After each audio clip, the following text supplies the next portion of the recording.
Well, howdy there, Internet people. It's Bo again. So, today we are going to talk about the U.S. House of Representatives, the Speaker, and him certainly appearing to gear up to do what McCarthy should have done, back when he was still Speaker.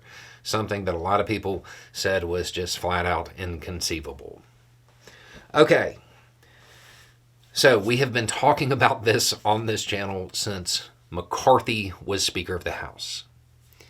The Twitter faction of the Republican Party, the MAGA loyalist, Trumpist, far-right faction, they willed an outsized amount of power because of them using the motion to vacate.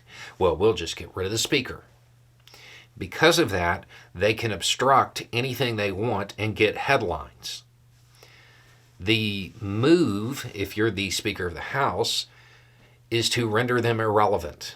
Even if you're a Republican Speaker, you have to remove that leverage from them. The way to do it is to push through bipartisan legislation over their objections by building a centrist coalition with the Democratic Party. And the bipartisan legislation goes through, and then those centrist Dems, well, they protect the speakership. All signs point to Johnson doing this right now. He did some little test runs earlier. It looks like he's about to go full bore with it with the budget, which is a smart thing to do it with, because it's must pass. If it doesn't pass, well, we end up with a big issue. So, right now, he is saying that the spending deal that was worked out between House leadership, Senate leadership, and the White House is on track, and that's what they're going to do. The Twitter faction of the Republican Party, they are losing their minds. Moderate Dems have come out and said, well, if they do a motion to vacate, we might support Johnson, meaning they will. So as long as the budget goes through, he can rely on a faction of the Democratic Party to protect him from being ousted.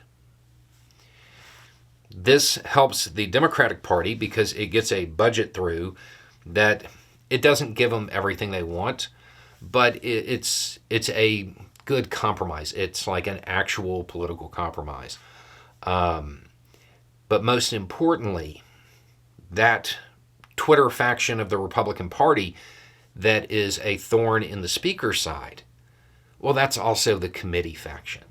That's the faction of the Republican Party that is constantly out there dragging people before committees, creating investigations into things that have been investigated for years, and just constantly drumming up outrage over nothing.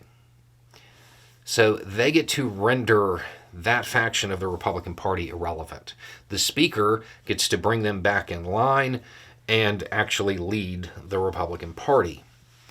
It's basically a win for everybody except for the Twitter faction and Trump, because Trump uses them to exert control over the rest of the Republican Party.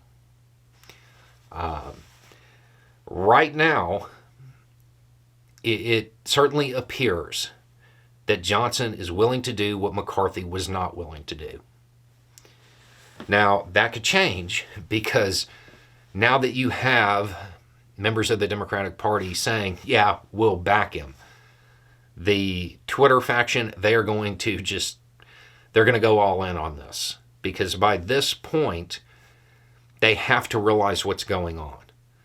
If they lose that leverage, if they lose the ability to say, we're going to vacate the chair, they don't have anything because they don't have any actual policy.